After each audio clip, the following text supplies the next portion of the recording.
আসসালামু আলাইকুম দর্শক, গত দুদিন যাবৎ আপনারা সবাই জানেন একটি গুঞ্জন প্রধান উপদেষ্টা পদত্যাগ করতেছেন। কি বলে পদত্যাগ করবেন বলে জানিয়েছেন যে আমার কাজ করার পূর্ণ সহযোগিতা পাচ্ছি না, যেখানে সহযোগিতা পাচ্ছি না সেখানে আমার থেকে তো কোনো লাভ নেই। এবং কি উনি পদত্যাগ পত্রে একটা খসড়াও তৈরি করে ফেলেছিলেন। যাক, সেই গতকাল পরিকল্পনা মন্ত্রী বলেছেন যে আমরা আছি সরকারে এবং থাকব। আজ বিএনপি, জামায়াতে ইসলামী এবং এনসিপির সাথে প্রধান উপদেষ্টার বৈঠক হয়েছে। বৈঠকে বিএনপি বৈঠক থেকে বের হয়ে সংবাদ সম্মেলন করে একটা কথাই বলেছেন যে আমরা ডিসেম্বরের যে নির্বাচনের আশ্বাস, নির্বাচন চেয়েছি ডিসেম্বরের মধ্যে, এইরকম কোনো আশ্বাস আমরা পাইনি প্রধান উপদেষ্টার সাথে মিটিং এর সময়। তো ওনারা এই কথাটাই বলেছেন। তো জনকণ্ঠের একটি রিপোর্ট, চলুন বিস্তারিত দেখি। ডিসেম্বরে জাতীয় সংসদ নির্বাচন অনুষ্ঠানের দাবি জানালেও অন্তর্বর্তীকালীন সরকারের প্রধান উপদেষ্টার কাছ থেকে এই বিষয়ে কোনো আশ্বাস পায়নি বিএনপি। শনিবার রাত 8:30টার দিকে যমুনা বাসভবন প্রায় 50 মিনিট ব্যাপী অনুষ্ঠিত বৈঠক শেষে বিএনপির শীর্ষ নেতারা একথা জানান। বৈঠক শেষে দলের স্থায়ী কমিটির সদস্য খন্দকার মোশাররফ হোসেন সাংবাদিকদের বলেন, আমরা আলোচনায় নির্বাচনের রোডম্যাপ দ্রুত প্রণয়নের কথা বলেছি। আমরা স্পষ্ট করে দিয়েছি যে ডিসেম্বরের মধ্যেই নির্বাচন অনুষ্ঠান করতে হবে।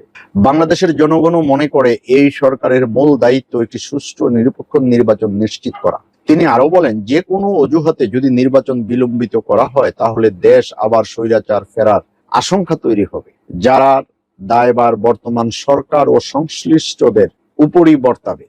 বিএনপির প্রতিনিধি দলের অপর সদস্য সালাউদ্দিন আহমেদ বলেন, প্রধান উপদেষ্টা আমাদের কোনো নির্দিষ্ট আশ্বাস দেননি। আমরা আমাদের দাবিগুলো লিখিতভাবে জানিয়েছি, হয়তো তারা পরে সংবাদ মাধ্যমে প্রতিক্রিয়া জানাবেন। বৈঠকে আলোচনার বিষয়ে প্রতিক্রিয়া জানতে চাইলে সালাউদ্দিন বলেন, এখনই প্রতিক্রিয়া জানানোর প্রয়োজন নেই। সরকার পক্ষের বক্তব্যের পর আমরা আমাদের প্রতিক্রিয়া জানাবো। খন্দকার মোশাররফ হোসেন বলেন, আমাদের আলোচনায় 3টি বিষয় উঠে এসেছে: সংস্কার, বিচার ও নির্বাচন। আমরা বলেছি এই 3টি বিষয়ের পরস্পরের সঙ্গে সংযুক্ত নয়।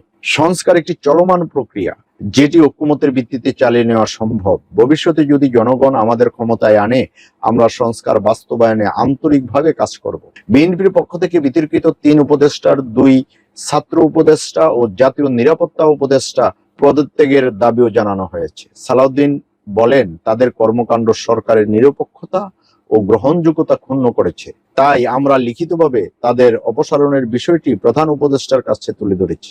গুজব ও বিভ্রান্তি প্রসঙ্গে মোশাররফ বলেন, বিএনপি কখনোই প্রধান উপদেষ্টার পদত্যাগ চাননি, বরং প্রথম দিন থেকেই আমরা অন্তর্বর্তীকালীন সরকারকে সর্বাত্মক সহযোগিতা করে আসছি।